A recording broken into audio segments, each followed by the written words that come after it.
84 tahun yang lalu, pada 15 November 1946, di bekas rumah janda dari Linggarjati bernama Ibu Jasitem, menjadi saksi bisu perjuangan diplomatis pendahulu Indonesia meraih legalitas kemerdekaan. Secara de jure, negara Republik Indonesia sudah merdeka sejak 17 Agustus 1945. Namun, bangsa Belanda melalui Nika dibantu oleh sekutu kembali berambisi menguasai Indonesia dan memicu konflik berkepanjangan. 49,2 Radio Malabar melaporkan dari Bandung, 25 Maret 1947 bersama saya Aprilia Hestiani. Masih menjadi perbincangan hangat setelah tadi siang, Selasa 25 Maret 1947 di Gedung Istana Merdeka, Jakarta oleh perwakilan dari kedua negara, Belanda dan Indonesia, resmi menandatangani perundingan Linggarjati. Sejumlah partai besar seperti Partai Masyumi, Partai Rakyat Indonesia, Partai Nasional Indonesia, dan Partai Rakyat Jelata menolak habis-habisan perundingan tersebut dan menyatakan bahwa perjanjian Linggarjati adalah lemahnya pemerintahan untuk mempertahankan kedaulatan Indonesia. Pro dan kontra mengenai perundingan ini menyebar luas di masyarakat, menimbulkan keresahan dan ketidakstabilan politik. Untuk kembali membahas dampak perjanjian Linggarjati, kami telah mengundang dua tokoh besar di studio Malabar. Selamat malam, Bung Rio dan Saudari Dia. Selamat malam. Selamat malam. Bisa sedikit dijelaskan tentang latar belakang perjanjian Linggarjati? Saudari Aprilia, bukankah Indonesia sudah merdeka? Tapi mengapa justru saat ini pemerintah kita sendiri yang melemahkan kemerdekaan Indonesia dengan menandatangani perjanjian Linggarjati? Padahal ratusan bahkan ribuan rakyat yang telah gugur merelakan darah demi mempertahankan kemerdekaan Indonesia. Bayangkan, pada September 1945, setelah Indonesia bersusah payah memproklamirkan kemerdekaan, tentara sekutu bersama AFNI malah datang ke Indonesia dengan membonceng Nica. Mereka bilang untuk melucuti senjata Jepang, tetapi ternyata Nica malah kembali berambisi untuk menjajah Indonesia. Mereka bahkan menolak mengakui kemerdekaan Indonesia. Kita tidak bisa merupakan ratusan pahlawan yang gugur di medan perang untuk mempertahankan kemerdekaan Indonesia. Pada Oktober 1945, pertempuran 5 hari di Semarang menyiksa ratusan masyarakat. Para Belanda meracuni sumber air untuk minum. Pada bulan November 1945 terjadi pertempuran di Surabaya yang menewaskan saudara Bung Tomo, selaku pahlawan yang sangat kita kenal. Kemudian rakyat Medan juga ikut mengamuk, saudara-saudara. Pertempuran Medan Area pada Desember 1945 seharusnya dapat mengguncang pemerintah. Negara kita memiliki para pemuda yang rela mati demi harga diri bangsa Indonesia. Kemudian di Ambarawa, Letnan Kolonel Isdiman tewas untuk mempertahankan kemerdekaan Indonesia. Peristiwa Merah Putih di Manado juga menewaskan banyak sekali orang yang sudah berjuang untuk mempertahankan kemerdekaan Indonesia. Dan yang terakhir, peristiwa Bandung Lautan Api yang seperti baru saja terjadi, meluluh lantahkan seluruh kota, membakar gedung Radio Malabar, membumi hanguskan banyak sekali keluarga orang-orang Indonesia. Lalu dengan sekian banyak perjuangan dan darah yang terbuang, pemerintah malah memilih menandatangani perjanjian Linggarjati yang merugikan negara. Bukan begitu caranya, Bung Rio. Negara Indonesia adalah negara hukum. Tidak semuanya harus dilakukan dengan cara kekerasan. Kita kan tahu tokoh nasional Indonesia banyak bisa melakukan perdamaian lewat jalur diplomatis. Dan perlu diketahui, pemerintah tidak sekalipun menjatuhkan harga diri bangsa melalui perundingan Linggarjati. Justru hasil dari perundingan Linggarjati bisa menyebabkan Indonesia diakui oleh internasional secara de facto.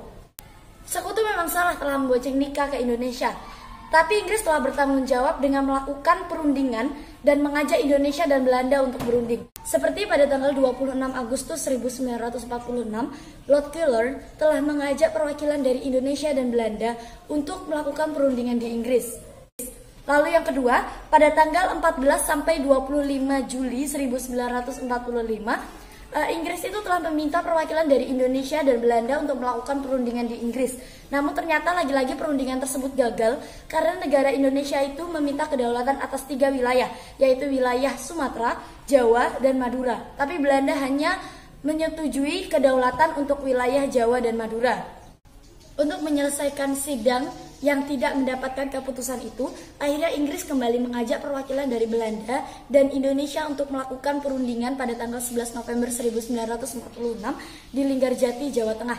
Perundingan itu dihadiri oleh perwakilan dari masing-masing negara, yaitu dari negara Indonesia adalah Sultan Syahrir, dari kerajaan Belanda adalah Willem Schermerhorn, dan dari Inggris sebagai perantara dari perundingan tersebut adalah Lord Killorn. Sebelum kita melanjutkan percakapan kali ini, untuk mengingatkan pendengar, kita akan memutar wawancara dari salah satu wartawan yang berada di ruang sidang saat sidang Linggarjati dilaksanakan. 59,4 Radio Malabar dari Linggarjati, Jawa Tengah.